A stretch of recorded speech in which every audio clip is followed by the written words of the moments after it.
এটা সেই মুখ্যমন্ত্রী যিনি তার সরকারকে চেষ্টা করিয়েছেন সব সময় যাতে করে কর্মচারীদের অধিকারগুলোকে কিভাবে হরণ করে আরো বেশি বঞ্চিত করা যায়, যে নিজেদের অধিকারের জন্য লড়াই করার জন্য কোনো রাজনৈতিক দলের ঝান্ডা ধরার যে আবশ্যিকতার কথা শোনানো হয়, কোনো আন্দোলন নাকি অরাজনৈতিক হতে পারে না, সেই সব বলা মানুষগুলোকেও গালে দু থাপ্পড় দিয়ে শেখালো যে লড়াইটাকে যদি লড়াইয়ের মতো করে লড়া যায় এবং যদি লাগাতার সেই লড়াইয়ের পিছনে পড়ে থাকা যায়, তাহলে আপনার প্রতিপক্ষ যতই প্রবল প্রতাপান্বিত হোক না কেন তাকেও পরাজিত করা যায়। আজকেই বিধানসভার ভোট ঘোষণার ঠিক পূর্ব মুহূর্তে আমরা দেখলাম যে মাননীয় মুখ্যমন্ত্রী তিনি ঘোষণা করছেন যে সুপ্রিম কোর্টের রায় মেনে 2009 রূপার যে বকেয়া মহার্ঘ ভাতা, সেই ভাতা সমস্ত স্তরের কর্মচারী পেনশনারদেরকে দিয়ে দেওয়া হবে।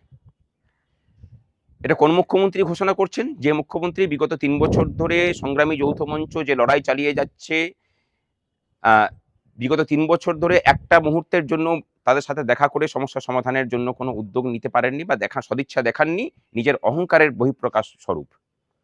এটা সেই মুখ্যমন্ত্রী যিনি তার সরকারকে চেষ্টা করিয়েছেন সব সময় যাতে করে কর্মচারীদের অধিকারগুলোকে কিভাবে হরণ করে আরো বেশি বঞ্চিত করা যায়, আর তার উল্টো পক্ষে আমরা একদম নিরীহ সরকারি কর্মচারীরা যারা শত ধারায় বিচ্ছিন্ন হয়েছিল, তাদেরকে সংঘবদ্ধ করে সংগ্রামী যৌথ মঞ্চ বিগত 3 বছর ধরে লড়াই চালিয়ে গেছে।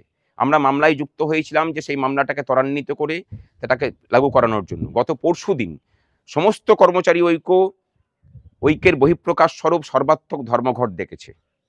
সেই ধর্মঘটকেও বিদ্রূপ করেছেন তৃণমূলের যিনি মুখপাত্র ছিলেন তিনি। আমরা বলেছিলাম যে ধর্মঘট সর্বাত্মক। আজকের ঘোষণা সেই ধর্মঘটের সর্বাত্মকতা, আমাদের আন্দোলনের যে পেনিট্রেশন এবং চাপটা যে জায়গাতে পড়েছে, সেই সমস্ত কিছুর বহিঃপ্রকাশ স্বরূপই হয়েছে। আমরা বলছি, এই রাজ্যবাসীকে বলছি, যে নিজেদের অধিকারের জন্য লড়াই করার জন্য কোনো রাজনৈতিক দলের ঝান্ডা ধরার যে আবশ্যিকতার কথা শোনানো হয়, কোনো আন্দোলন নাকি অরাজনৈতিক হতে পারে না, সেই সব বলা মানুষগুলোকেও গালে দু থাপ্পড় দিয়ে শেখালো যে লড়াইটাকে যদি লড়াইয়ের মতো করে লড়া যায় এবং যদি লাগাতার সেই লড়াইয়ের পিছনে পড়ে থাকা যায়, তাহলে আপনার প্রতিপক্ষ যতই প্রবল প্রতাপান্বিত হোক না কেন তাকেও পরাজিত করা যায়। আজকের জয় এই রাজ্যের মানুষের জয়। আজকের জয় এই রাজ্যের মানুষের প্রতিনিধি হিসেবে, শিক্ষিত মানুষ যারা, তাদের প্রতিনিধি হিসেবে যারা সরকারি কর্মচারী হিসেবে কাজ করেন, তাদের যে নাছোড় মানসিকতা লড়াই, সেই লড়াইয়ের জয়। এই লড়াই চলবে। অনেকে জিজ্ঞাসা করছেন যে এরপরে কি হবে। বাঘ যখন রক্তের স্বাদ পায় তখন তার তেজ আরো বাড়ে। আমরা বুঝতে পেরেছি যে আমাদের লড়াই সঠিক জায়গাতে আছে। সুতরাং এই রাজ্যের ছেলে মেয়েদের জন্য শূন্য পদে নিয়োগ, অস্থায়ী কর্মচারীদের স্থায়ীকরণের দাবি, এই দাবি আরো তীব্রতর হবে। এবং তার সাথে সেই সব লোকগুলোকে আমরা একটা কথা বলতে চাই, যে যারা ধর্মঘটের বিরোধিতা করেছেন, আন্দোলনের বিভিন্ন সময়ে বিরোধিতা করেছেন, তারা মুখ্যমন্ত্রীকে কাল থেকেই চিঠি লিখুন যে আমরা এই বকেয়া দিয়ে নিচ্ছি না, সরকারের উপর থেকে চাপ কমান আপনারা। এরাও কিন্তু সরকারি কর্মচারী, সরকারকে বিভিন্নভাবে সাহায্য করে গেছেন এই মির্জাফরের দল।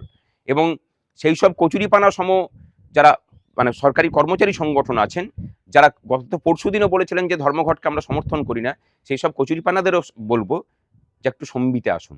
লড়াই এখনো বাকি আছে। 2019 রূপার বকেয়া ডিএর পরিমাণ 40%। আমরা ভুলে যাচ্ছি না, আমরা উৎসবেও মেতে উঠছি না, কিন্তু আমরা এটুকু বুঝতে পেরেছি যে আমাদের লড়াই সঠিক ছিল, আমাদের লড়াই সঠিক আছে, ভবিষ্যতেও লড়াই সঠিক পথেই চলবে।